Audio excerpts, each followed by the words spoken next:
관리 중에도 그를 믿는 자가 많되 바리새인들 때문에 드러나게 말하지 못하니 이는 출교를 당할까 두려워함이라. 그들은 사람의 영광을 하나님의 영광보다 더 사랑하였더라. 하나님의 말씀입니다. 하나님께 감사합니다.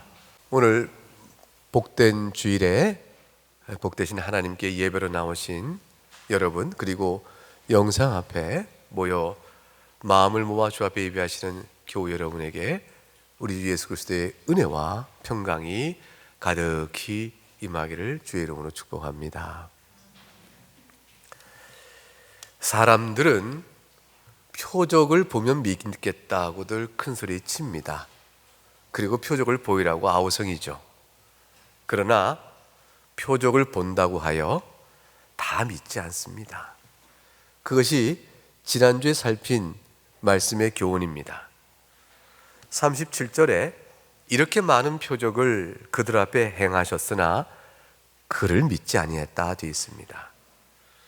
믿고자 하는 마음이 있거나 아니면 최소한 믿을만 하면 믿겠다라는 마음에 조금이라도 열림이 있었다면 믿었을 것입니다. 성경은 분명히 뭐라고 말씀하시냐면 예수님께서 믿을 만한 마음이 조금이라도 열려져 있었다면 충분히 믿을 수 있는 넘치게도 많은 표적을 행하셨다고 말합니다. 그런데 믿지 않았습니다. 까닭은 무엇입니까? 완고한 마음 때문이었습니다. 마음 자체를 닫아놓고 견고하게, 완고하게, 완악하게, 강팍한 마음으로 하나님께서 보이신 표적 앞에 반응했기 때문입니다. 하나님께서는 너희가 내가 보낸 선지자 나의 종의 말을 듣거든, 또는 예수 그리스도께서 행하신 표적, 그 어떤 하나님이 보내신 일을 보거든 결코 불신한 가운데 머무르서 안 된다 라고 교훈하셨어요. 만일 너희가 불신한 가운데 있게 되어지면 심판을 받을 것이라고 주님이 경고하셨죠. 그런데 충분한 표적에도 유대인들이 완고한 마음으로 믿지 않았습니다. 하나님께서 내리신 경고의 교훈대로 하나님은 심판을 내리셨고 불순종하는 완고한 상태로 더욱더 내버려 두셨으니 그것이 바로 40절의 말씀의 뜻입니다. 그들의 눈을 멀게 하시고 그들의 마음을 완고하게 하셨으니 이는 그들로 하여금 눈으로 보고 마음으로 깨닫고 돌이켜 내게 고침을 받지 못하게 하려 함이라. 이미 징계의 심판이 내려진 것입니다. 사람들은 표적을 보고 믿겠다고 말하지만 표적을 본다고 해서 모두 믿지는 않습니다.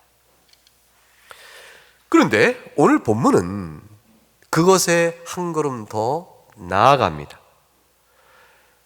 표적을 보고 믿는다고 하는 사람들이 있어도 그 믿음이 모두가 다 참된 믿음은 아니다라는 것을 교훈합니다.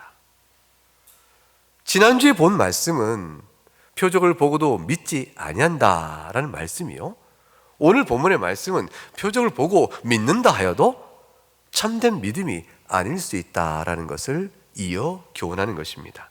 42절 말씀 한번 같이 본문인데 읽어보도록 하겠습니다. 시작. 그러나 관리 중에도 그를 믿는 자가 많되 바리새인들 때문에 드러나게 말하지 못하니 출교를 당할까 두려워함이라. 표적을 믿는 사람들이 있었습니다. 그 표적을 믿는 사람은 심지어 관리 중에도 있었다 되어 있습니다. 이 관리는 정부 관리이기도 하고 또는 제사장 무리 가운데 있기도 하며 바리새인여 서기관 가운데도 있기도 하였던 것입니다. 그리고 우리 생각에 그들이 그만한 종교 정부의 지도자의 위치에 있으면서도 예수님의 표적을 믿는다 하였으니 이야, 저 사람은 참 훌륭하구나, 칭찬할 만하며 따라서 저런 잘하면 구원받을 만하지 않을까, 이런 생각을 가질 만합니다. 왜냐하면 거의 다 믿지 않는 유대 사회 속에서, 불신과 배척의 그 사회 속에서 소수이겠지만 믿는 사람이 있으니, 성경은 관리 중에서 믿는 사람이 많다라는 말은 절대 다수 개념이 아니고, 아니 관리 중에도 믿는 이가 있으니 그것이 하나가 아니요 둘이 아니요 제법 있더라, 여기도 있고 저기도 있긴 있네 라는 의미에서 많다의 뜻이에요. 없는 줄 알았더니 소수라도 있으니 그게 많다는 느낌이 오는 것이죠. 그런 자도 있었습니다. 구원받을 만하지 않을까. 그런데 저들의 믿음에 대하여 과연 어떨까 판단하고 생각하는 것이 오늘 주신 말씀을 통해 우리가 묵상하고 받아야 될 교훈입니다. 저들은 42절 하반절에 하나의 신앙의 특징을 갖고 있습니다. 바리새인들 때문에 드러나게 말하지 아니하였다. 드러나게 말하지 못하였다. 왜냐하면 출교를 당할까 두려워하였다고 설명합니다. 드러나게 말하지 못하였다. 이유는 출교를 당할까 두려워서. 그럼 우리 질문은 무엇이냐면, 출교를 당할까 두려워서 예수를 믿는다고 하는데 드러나게 말하지 못하는 경우에 그렇더라도 구원받을 만한 참 신앙으로 갈 수 있을까라는 것이죠. 아니면 구원받을 만한 신앙은 아니기 때문에 결국은 두려워 드러나게 말하지 못한 것일까? 그것입니다. 이들의 믿음을 어떻게 봐야 될까? 이것은 오늘의 우리의 신앙을 비춰봄에 있어서 중요한 교훈을 줍니다. 이런 질문에 대한 답을 찾아본다는 것은 유대인의 신앙 성격, 믿는다고 말했던 이들의 신앙 성격이 어떤지 잘 살펴봐야 되죠. 43절 말씀을 읽어보겠습니다. 시작. 그들은 사람의 영광을 하나님의 영광보다 더 사랑하였다. 이것이 저들의 신앙의 성격입니다. 성경은 딱 저들이 출교가 당할까 두려워서 드러나게 말하지 못했던 저들의 신앙을 가리켜서 사람의 영광을 더 중히 여기고 하나님의 영광을 그보다 경시한 자들이라 이렇게 말합니다. 자, 이런 내용을 볼 때 이들에게 있어서 우리가 알 수 있는 것을 생각해 보십시다. 첫째, 저들의 신앙 가운데 있는 것이 있습니다. 저들의 신앙 가운데 무엇이 있습니까? 첫째는 믿음의 인식이 있습니다. 무엇인가는 믿고 있는 겁니다. 인식의 내용이 있으니까, 그러니까 믿는다 이렇게 말하는 것이죠. 무엇인가를 믿고 있는 겁니다. 믿음의 내용이 있습니다. 그것이 무엇일까요? 그들이 믿었다라는 것은 무엇을 의미하는 것일까요? 그 다른 것이 아니죠. 예수님의 표적을 보고 믿었다는 것입니다. 표적이 무엇을 가리키죠? 예수 그리스도께서 약속하신 메시아다라는 사실을 의미합니다. 표적은 더 나아가서 예수 그리스도께서 약속하신 메시아일 뿐더러 하나님이 이시다는 데까지 나아갑니다. 저들이 어느 정도의 믿음의 내용을 인식하였는지 모르지만 저들은 믿는다는 성경적 표현에 따라서 볼 때 예수님이 행하신 표적이 강렬한 충격으로 온 것은 분명합니다. 아니, 어떻게 그런 일이 있겠는가? 아니, 그것이 한 번이 아니고, 아니, 그런가 계속 들어온 예수님의 표적의 소식과 그 소식과 소문에 대한 진실한 증언과 자신들도 달려가 봤을 거예요. 그 모든의 충격은 예수님에 대해서 이제는 달리 볼 수밖에 없는, 적어도 믿음의 인식의 내용을 전달해주고 있는 것이죠. 예수님은, 저자는 약속된 메시아인 것 같다. 메시아이지. 그럼 그렇게 볼 수밖에 없지. 나 그렇게 보겠네. 나 그렇게 믿어. 라고 할 만한 예사롭지 않은 인식의 충격이 저들에게 분명히 주어져 있던 것입니다. 그런 것조차 없다면 믿는 사람들이 있었다, 믿는 자라 도무지 표현할 이유가 없는 것이죠. 그런데 또한 저들에게는 있는 것이 있었는데, 이런 믿음에 대한 인식의 충격적인 인식에 다가온 믿음의 지식이죠. 뿐만 아니라 두려움은 같이 있었습니다. 그것이 이 42절 하반절의 출교에 대한 두려움이었습니다.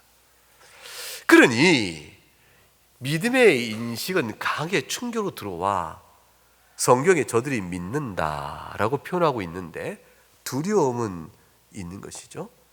그런데 이런 신앙의 성격을 볼 때 저들에게 없는 것은 뭐냐면 하나님의 영광에 대한 간절한 소망이요, 그거에 대한 기쁨이요, 그것으로 자신의 모든 것을 거는 그러한 신앙의 결단, 의지, 변화, 인격적인 전환은 없는 겁니다.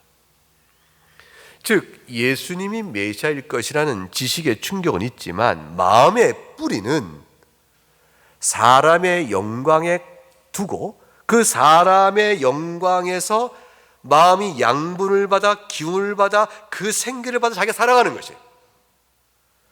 내가 살아가는 영적 생명, 내가 살아가는 인생의 즐거움, 내가 살아가는 인생의 자부심, 내가 살아가는 인생의 모든 가치를 그 얻기 위하여 그 흡수하는 양분의 흡수를 그 내 마음의 뿌리가 세상의 영광에 두고 있는 것이죠. 세상의 자랑에 두고 있는 것이죠. 그것부터 내가 삶의 기운을 얻고 있는 것이에요. 하나님의 영광에 마음의 뿌리를 두고 거기로부터 모든 기운을 흡수하면 하나님의 영광만이 나의 삶의 길이요, 나의 자랑이요, 나의 생활의 모든 겁니다 할 텐데 사람의 영광 속에 마음의 뿌리를 두고 있는 것이죠. 그것이 바로 오늘 읽었던 3절의 저들의 신앙의 성격에 대한 단언입니다. 그래서 저들은 사람의 영광에 마음의 뿌리를 두고 하나님의 영광보다 더 귀히 여겼기 때문에 드러내게 말했다가 출결당하면 모든 걸 잃어버린다 싶은 두려움이 압도가 된 것이죠. 예수를 따르는 것이 시나고그, 그 공회의 회원의 지위보다 귀하고 복되다라는 생각을 못한 겁니다. 내가 예수를 따름으로 보소서 주여 내가 모든 것을 버리고 주를 따랐나이다, 이렇게 말할 수가 없었던 것이에요. 사람의 영광에 마음의 뿌리를 두고 있으니까요. 우리의 질문은 무엇이냐면 이런 분들에게 구원이 있을까라는 것입니다. 이 구원받는 믿음과 연결해 보면 어떠한 것이냐라는 것이에요. 예수님이 메시아라는 인식을 하고는 있는데 사람의 영광에 대한 사랑이 하나님의 영광보다 더욱 커서 불신앙의 사회인 유대의 공의에서 출교될 것을 두려워하며, 두렵죠. 사회적 소외요, 가진 것에 잃어버리며 사회적 지위가 전락될 테니까요. 예수를 믿는다고 들에게 말하지 못한 사람도 구원을 받는가? 결국 우리 질문은 이렇게 정리가 되는 것입니다. 구원받는 신앙이 도대체 무엇인가? 성경을 통하여 우리의 믿음의 선조는 그것에 대하여 선명하고 명료하며 확실한 답을 가르쳐 줍니다. 웨스민스터 소요리 문답 86문답을 보면 이렇게 기록되어 있습니다. 여러분 주보의 내지에 들어가 보면 그 안에 들어가 있죠. 질문을 제가 하면 답을 읽어보시기 바랍니다. 예수 그리스도를 믿는 믿음이란, 여러분 질문 설교 노트 2면에 있습니다.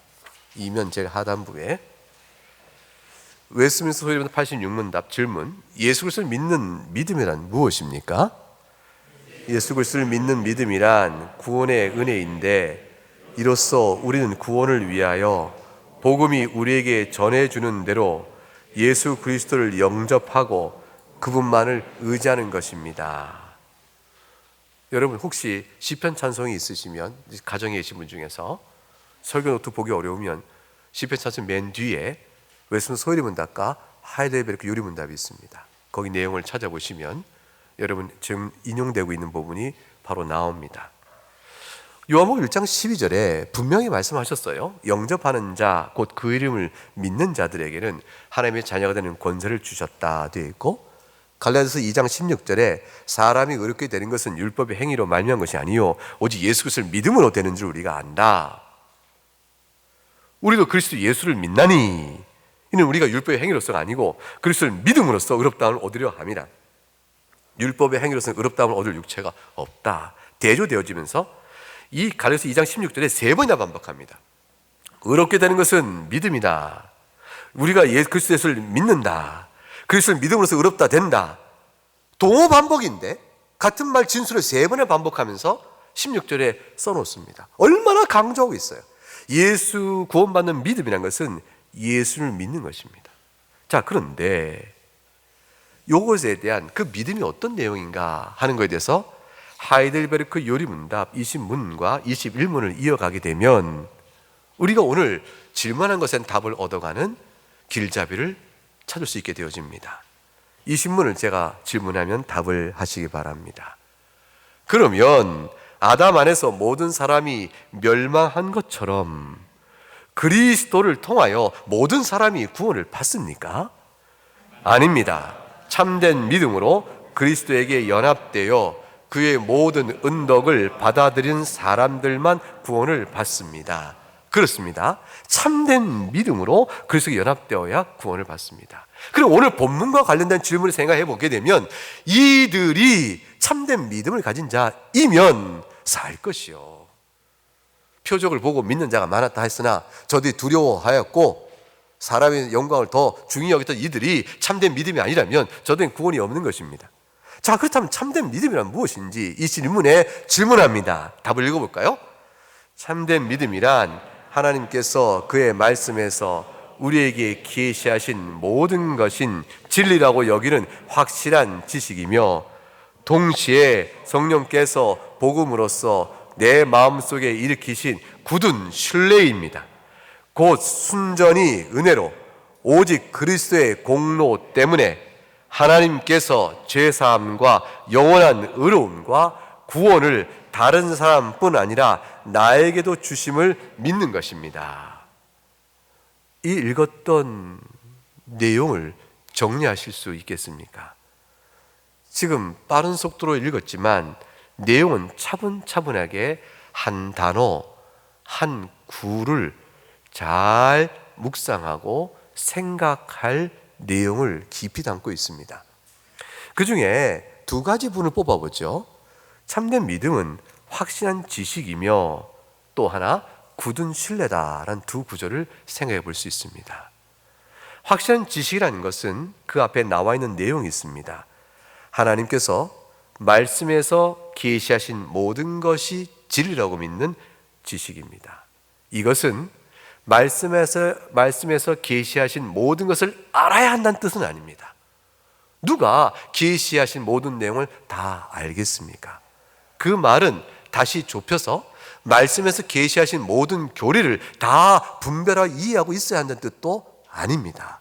우리가 어떻게 다 모든 교리를 다 이해하고 알겠습니까? 그건 소수의 특별한 부름받은 자들이요 그걸 연구하는 자에게 되어질 것입니다.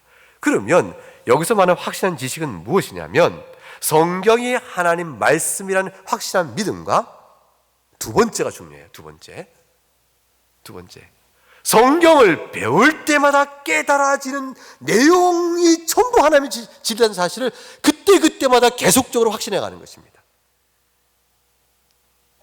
그러니까 여러분이 성경을 통해서 아는 것은 전부 하나님의 말씀이라고 확신하시는 것입니다.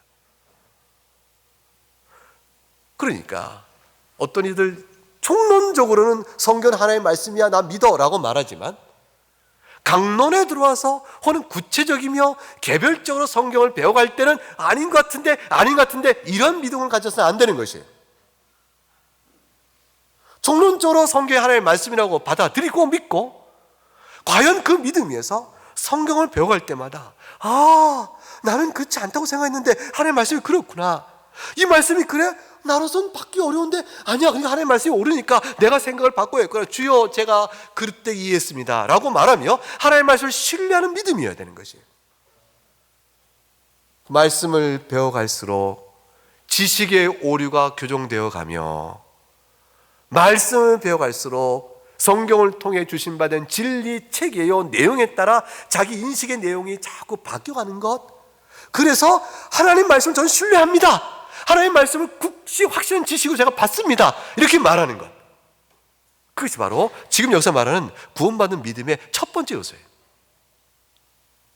모든 것을 다 아는 것은 아니지만 그러나 배워가는 진리마다 하나님 그렇습니다 라고 믿는 실로 겸비한 믿음이요 부드러운 마음이요 그런 것입니다. 목사님 성경은 그렇죠. 저는 그렇게 생각 안 해요.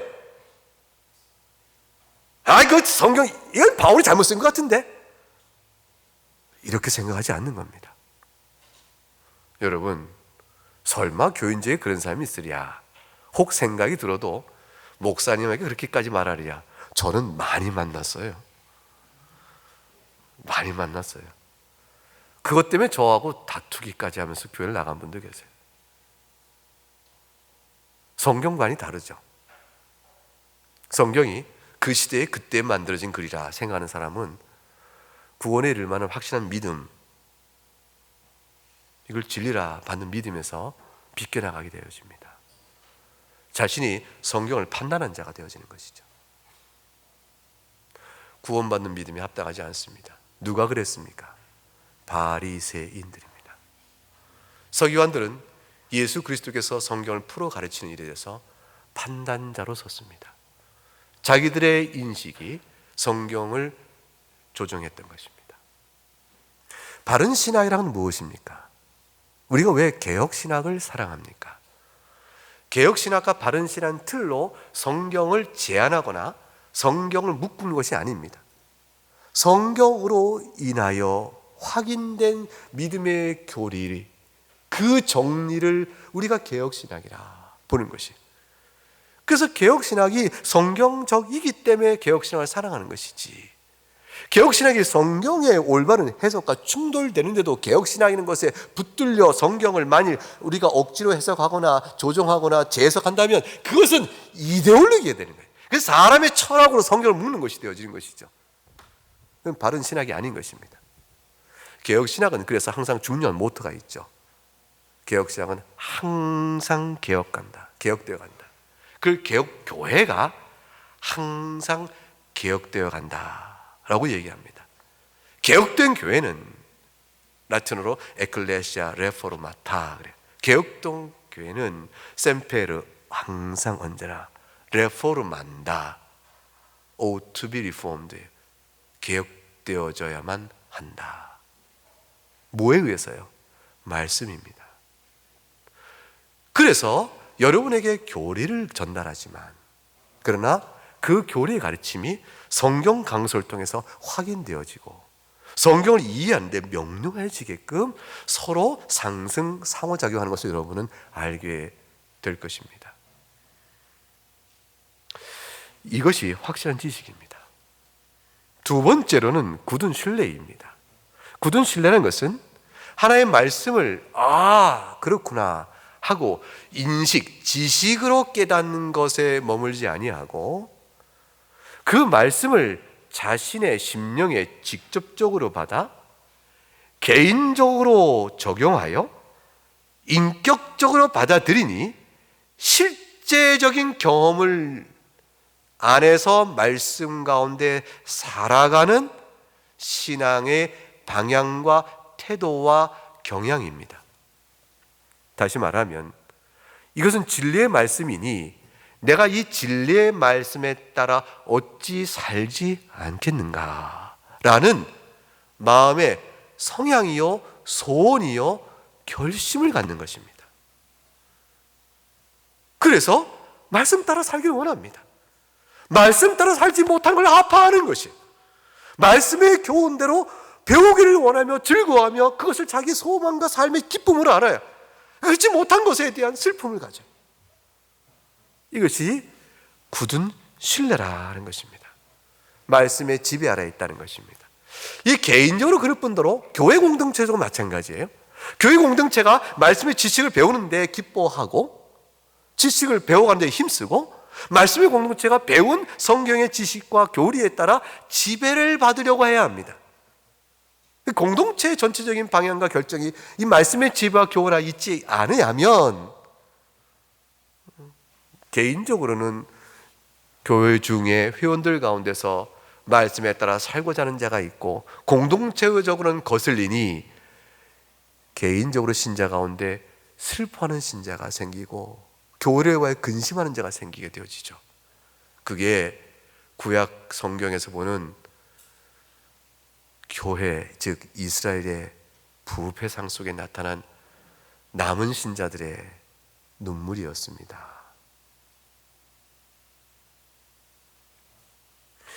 요점은 그렇다면 참된 신앙은 어떻습니까? 생각할 때 우리가 이해할 잘못된 이해와 올바른 이해, 그걸 대조하여 쌍으로 묶고 두 가지를 눈여겨봐야 합니다.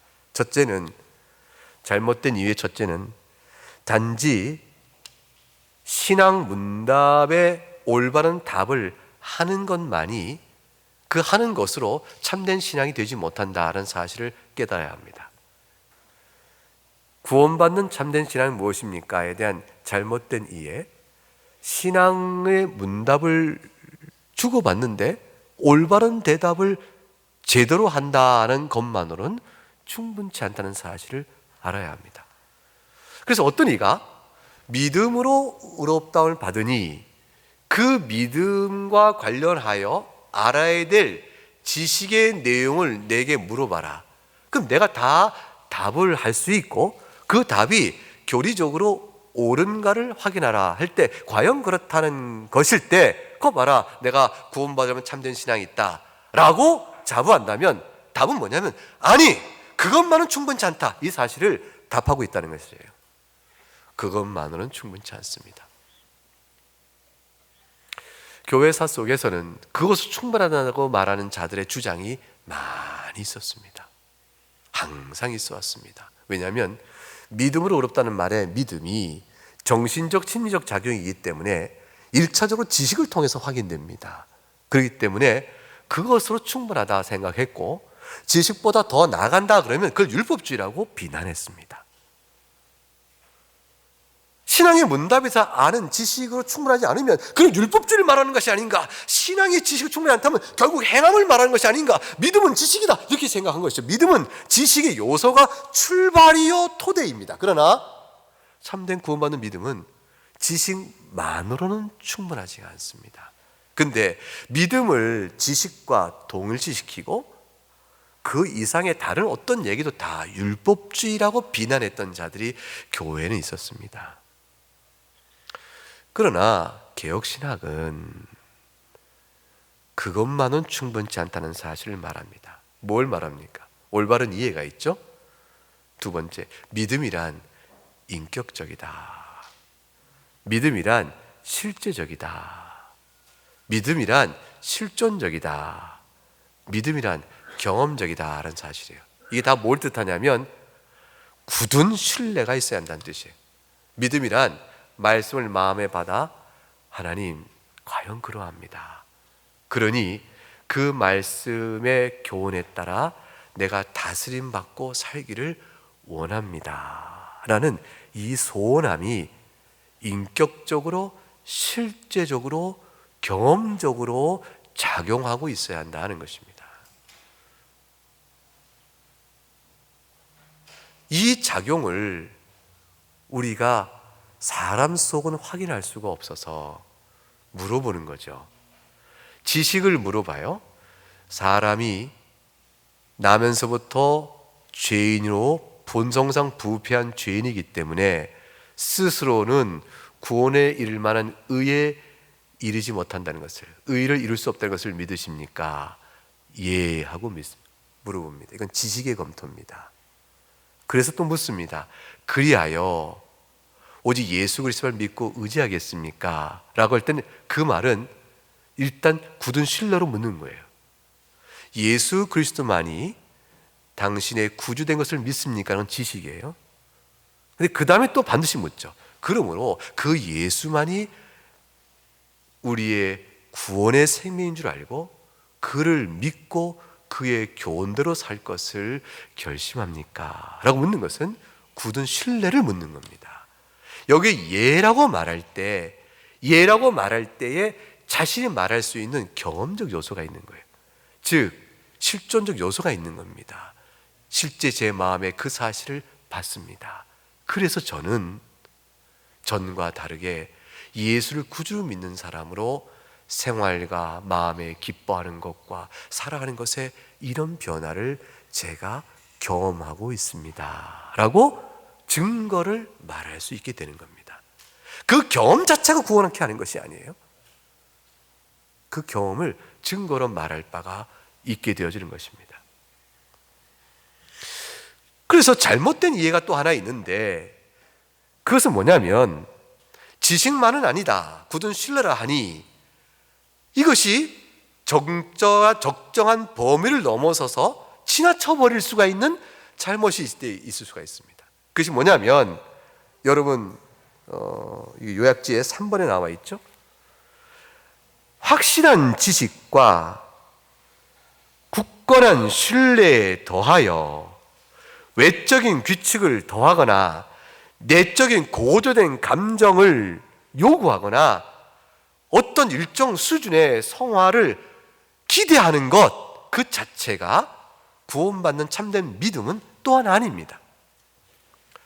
어떤 이들은 믿음의 지식만으로 충분치 않다 하였으니 그러면 무엇이 더 필요한가 했더니 그것을 어디로 덧붙이냐면 이런 규칙을 네가 행하는가, 믿음의 지식뿐 아니라 이렇게 사람이 정한 규칙을 정해놓고 규칙을 잘하는가 보겠다라는 규칙에 대한 성실성 여부, 더 나아가 네 마음이 항상 주를 위해서 막 기뻐하냐, 이 신령한 기쁨으로 차고 넘치냐, 그 감정의 상태에 대한 고조된 신령한 기쁨에 대한 그 흥분성을 본다든가, 이게 신령주의의 특징이죠.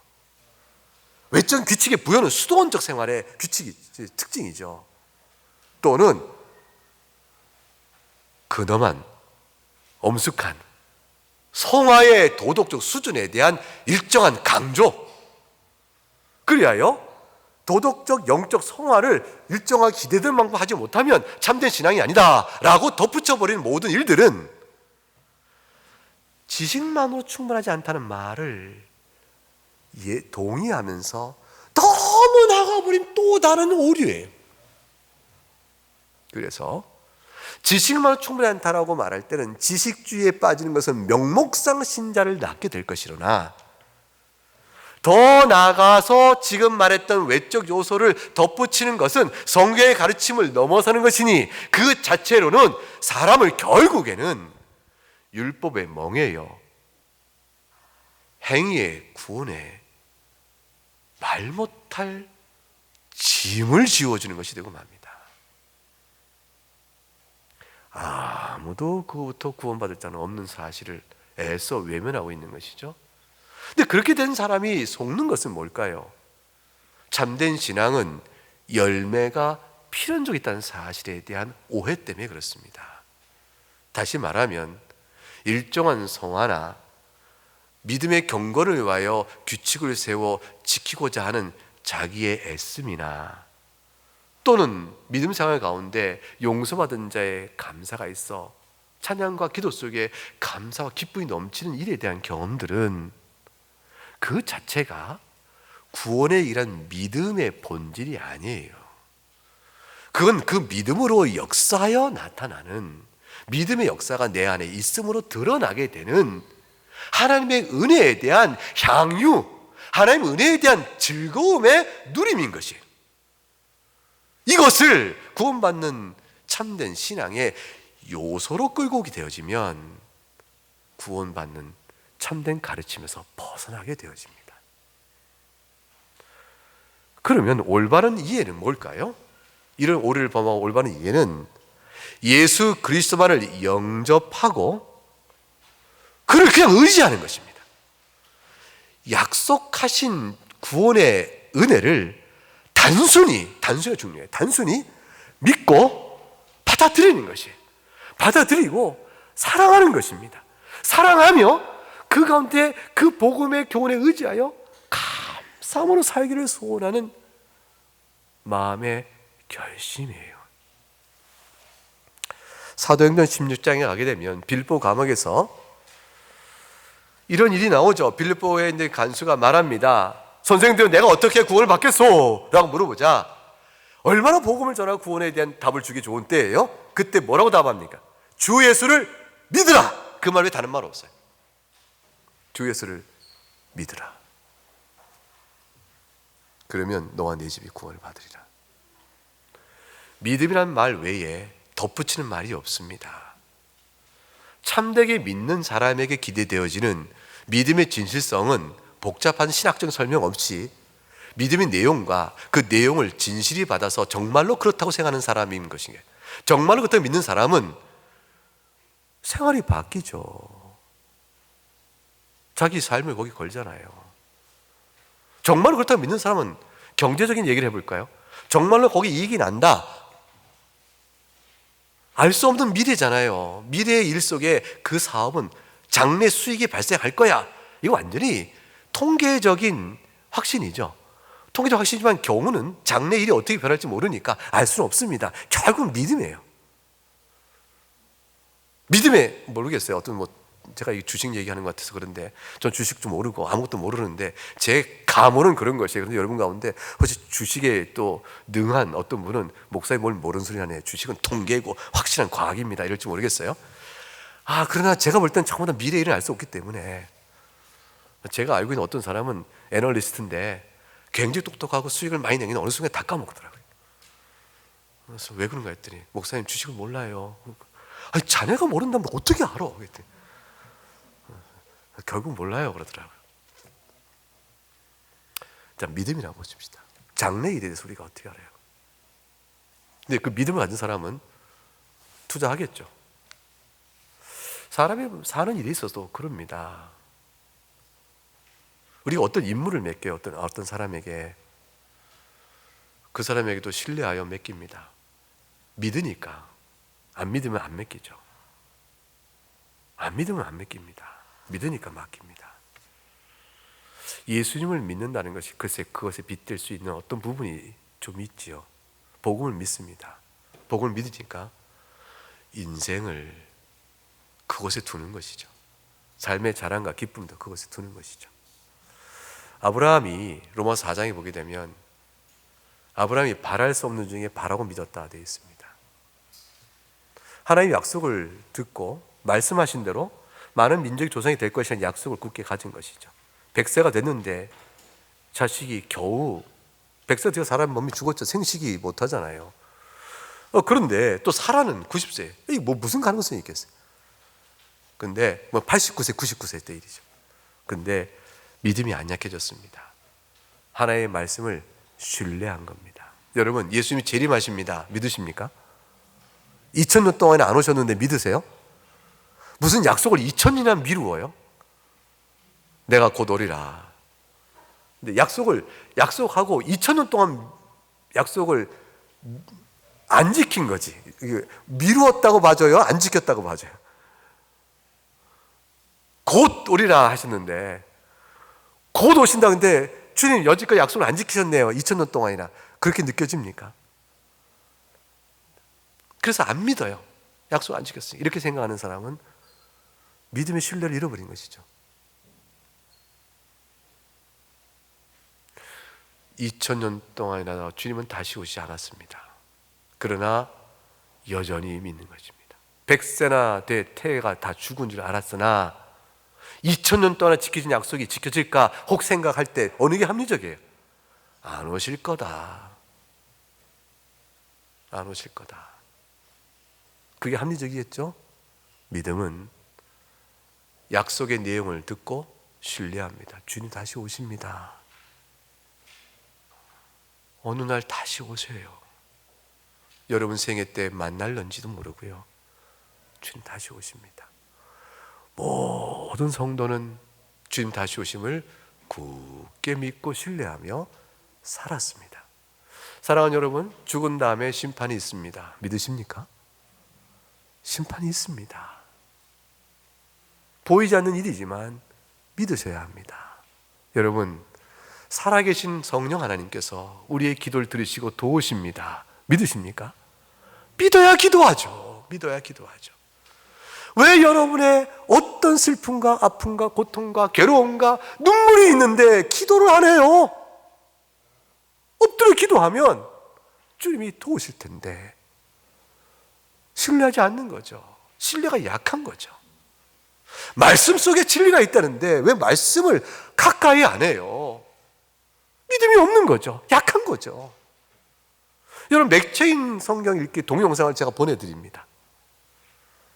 제가 작업하는데 하루에 일과 깨어서 잠잘 때까지 일과 시간, 정한 시간 가운데 그 준비해 보내는 시간까지 제가 시간 제법 써요. 근데 보면 많이들 안 보세요. 잘하는 일입니다. 잘하는 일입니다. 근데 여러분, 그 15분 정도의 동영상을 1189장 되는 성경을 1189장, 어떤 것은 2장씩 나가는 부분에서 적은 문양이 있어서, 그렇다면 계산하면 3년 조금 넘으면 하루에 15분 동영상을 통해서 그냥 그 15분 동영상만 듣고 성경을 펼쳐 눈 따라 읽으면, 그러면 3년 조금 넘는 세월에 성경 전체를 다 봅니다. 성경을 읽는 것에 대한 코멘트를 조금씩 곁들여 드리잖아요. 그러면 그냥 읽는 것보다는 도움이 좀 되지 않겠어요? 그거를 15분 더하기 15분만 더하면 30분 설교가 됩니다. 물론 제 설교는 설교가 30분이 안 됩니다. 여러분, 성경은 크고 두꺼워 알기 어려운 책 같지만 약간의 도움을 줘 15분씩 매일 그냥 읽기만 해도 3년 세월에 성경 전체를 보니 30년 신앙생활에 적어도 10번은 도움을 받으며 읽을 때 성경 말씀이 밝아지지 않겠습니까? 한 번이라도 그러면 성경이 보이지 않을까요? 신뢰하여 말씀 속에 생명이 있다 생각하면 해볼 만한 일이죠. 그것도 믿음의 한 특징으로 드러납니다. 그렇게 안 하면 믿음이 없다는 것이 아니고, 믿음의 성질은 실천적인 행동에서 그런 열매를 누리게 한다라는 뜻입니다. 오늘 이 설교 들으면서 우리 교인들, 목사님 또 야단 좀 맞았다, 목사님이 별 잔소리를 다 했다 싶죠? 용서하세요. 여러분, 자유의 맺기입니다. 그 뭐 삶의 규칙으로 목사님 구원받는 신앙에는 뭐 삶의 규칙을 놓고 수도원적 생활은 없다 하더니 금방 그 수도원적으로 이거 뭐 규칙을 놓고 나그네 교회는 그거 다 들어야 한다 이런 거로 부담 주는 겁니까? 아니에요. 마음대로 하세요. 마음대로 하세요. 저는 마음대로 하세요. 지금처럼 이거 괜히 제가 이렇게 성질 부리는 거 아니고요. 정말로 겸손하게 저는 한 분이라 들으시면 마음의 기쁨이 있습니다. 근데 제가 소원이 생겼어요. 뭐냐면 처음에는 온라인 상황 속에서 이걸 해야겠다 생각했어요. 못 만나니까. 근데 하다 보니까 유익성이 너무 좋아서, 저한테도 너무 좋고 여러분도 유익이 클 거다 싶어서 주님이 허락하시면 끝까지 하려고 합니다. 그러면 성경 마지막 다 하고 날 때 제 기쁨이 얼마나 클지 모르겠어요.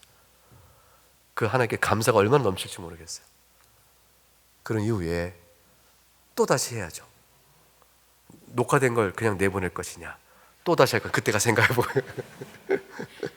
그때가 다시 한번 생각해 보겠습니다. 구원에 이르지 못한 믿음은 역사적 믿음이라는 게 있어요. 사도행전 26장 27절에 보게 되면, 아그리빠 왕이여 선자를 믿으시나이까? 믿으시는 줄 아나이다. 바울이 그렇게 얘기합니다. 아그리빠 왕이 묻는 것이죠. 선지자가 정말로 하나님 보내셨고, 그리하여 선지자 말씀이 하나님 보내신 자임으로 진리인 걸 믿으십니까? 아그리빠 왕이 아니란 말 못해요. 선지자는 하나님 보내신 자를 믿거든요. 근데 믿는데 이들에게는 뭐는 없어요? 지식으로는 선지자는 하나님 보내신 자다라는 걸 아그리빠 왕이 지식으로 동의한단 말이에요. 그러니까 역사적 믿음이죠. 그런데 뭐는 없어요? 선지자의 말씀에 따라 살 마음의 소원은 없습니다. 그래서 굳건한 굳은 신뢰는 아그리빠 왕에게 없는 겁니다. 일시적 믿음이라는 게 있습니다. 이건 구원받는 신앙이 아닙니다. 마태복음 13장에 잘 설명되어 있어요. 돌밭에 뿌려졌다는 것을 말씀을 듣고 즉시 기쁨으로 받되 그 속에 뿌리가 없어 잠시 견디다가 말씀으로 말미암아 환난이나 박해가 일어날 때는 곧 넘어지는 자니, 가시떨기에 뿌려졌다는 것은 말씀을 들으나 세상의 염려와 재물의 유혹에 말씀이 박혀 결실하지 못하는 자요. 잘 아시는 말씀이죠. 결국 열매를 맺지 못합니다. 왜 그래요? 마음이 겉도는 겁니다. 지식은 있죠. 돌밭에 떨어진 자나 가시떡에 뿌려진 자나 말씀을 들어서 지식은 있습니다. 근데 마음 뿌리가 세상에 있는 것이에요. 그러니까 세상의 염려나 재물의 유혹에 오면 말씀이 턱 막힙니다. 히브리서 6장 4절과 6절을 보게 되면 한번 빛을 받고 하늘의 은사를 맛보고 성령에 참여한 바 되고 하나님의 선한 말씀과 내세의 능력을 맛보고도 타락한 자들은 다시 새롭게 하여 회개하게 할 수 없나니 이는 그들이 하나님의 아들을 다시 십자가에 못 박아 드러내놓고 욕되게 합니다. 분명히 하늘의 은사를 맛보고 성령에 참여한 바에 이 지식으로 하나님의 말씀을 그렇구나, 하늘의 신령함과 교회 공동체에 누려지는 많은 영적인 경건함을 보고 막 기뻐하고 존경한다, 나도 저리 되고 싶다 라는 것까지도 나와요. 그런데 다시 타락해버립니다. 그 마음 뿌리가 신령한 하나님의 영광에 뿔을 내리고 있는 것이 아니었던 것입니다. 여러분, 세상의 사람도 경건하게 사는 사람을 존경합니다. 여러분 직장 안에서 사회에도 저 사람 진짜 예수 믿는 사람 맞아, 이렇게 말할 때 그 사람을 향한 경건한 마음 가져요. 그렇게 해서 어울려 보고 싶고 듣고 싶고, 말씀을 배울 때 지식이 성경을 배우니까 참 재밌어요. 이렇게 되나? 그렇게 되네. 근데 거기까지인 사람. 찬송할 때 음악적 요소도 좋아요. 그리고 마음에 울컥하는 감정도 다스려져요. 근데 거기까지인 사람. 종교 활동에 상당히 들어와 있지만 거기까지인 사람이 있어요. 근본은 뭐냐면 하나님의 영광, 하나님에 대한 사랑, 예수 그리스도에 대한 소망이라는 사실에 대한 깊은 동의와 인식과 마음의 뿌리를 거기다 내려둠이 없는 거예요. 같은 것 같으나 다른 차이가 있는 것입니다. 이건 다 일시적인 신앙입니다. 의의 갈급함, 줄이고 목말라함, 죄로 인해서 상한 마음, 이런 것들이 진정하게 있지 못하고 주님과의 친교, 하나님의 영광에 대한 사랑의 갈급, 이런 것들이 잘 역사하지 않는 것이죠. 이건 자기가 아는 것인데,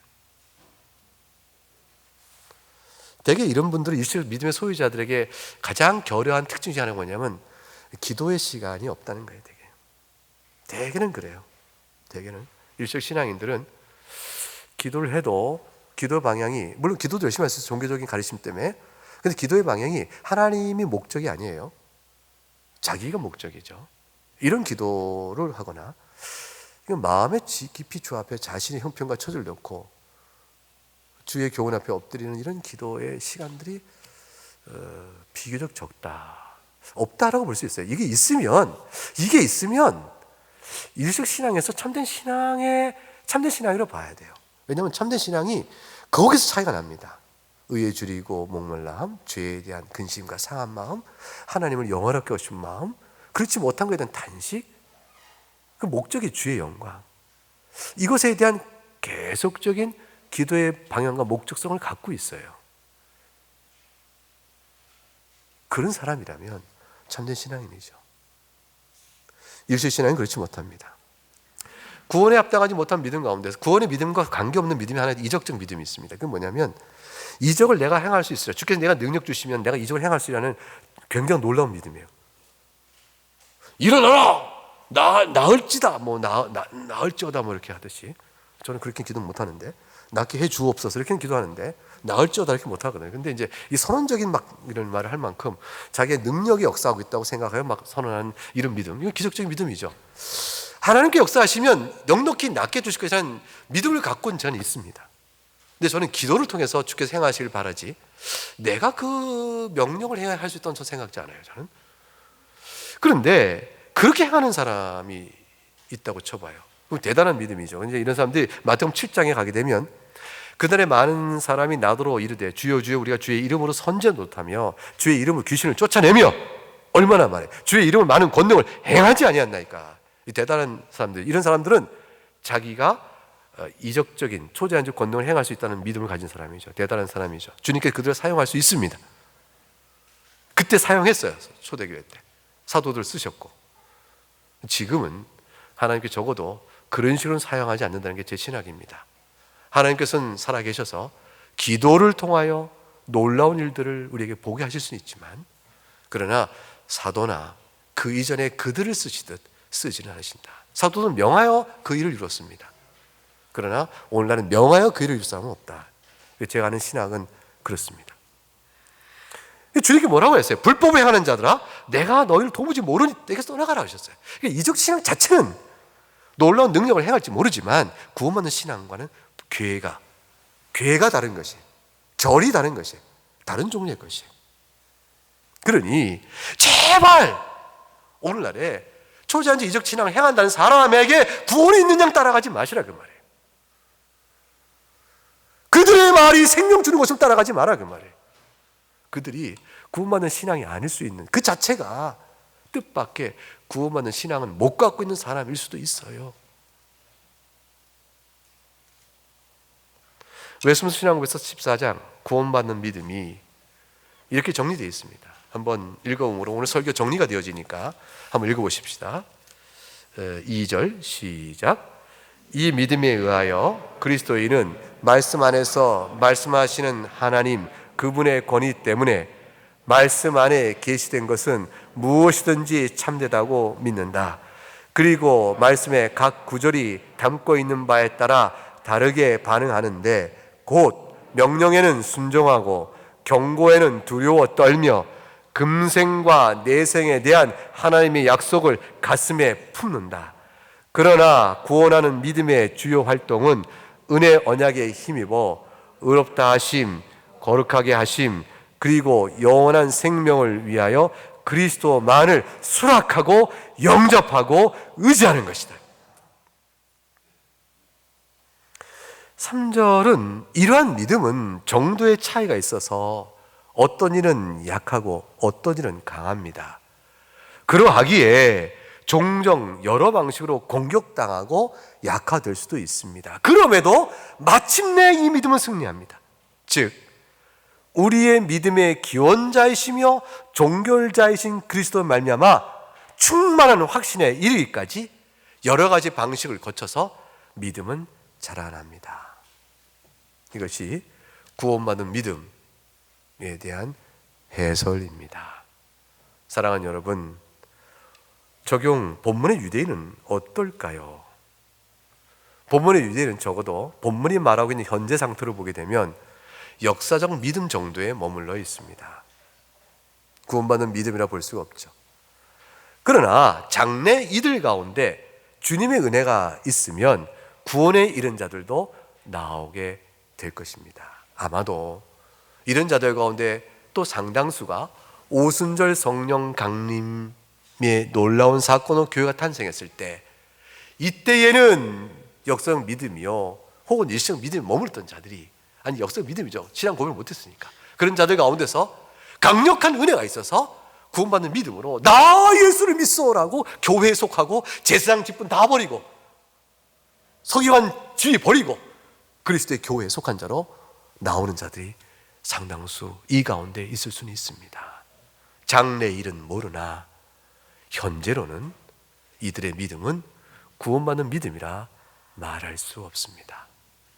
사랑하는 교회 여러분, 누가 영광스럽고 누가 은혜 가운데 있겠습니까? 나오는 자들이죠. 구원받는 믿음이요 참된 신앙을 고백하는 자에게 복이 있습니다. 주님께서는 너희가 내 이름을 위하여 박해를 받을 때, 또 나를 시인하여 세상으로부터 미움을 받을 때 복이 있다 하였습니다. 사시는 동안에 예수 믿는 사람을 자랑스러워하시고 신앙을 드러내며 말하기를 주저하지 않으시는 여러분 될 수 있기를 주의 이름으로 축복합니다. 함께 찬송하겠습니다.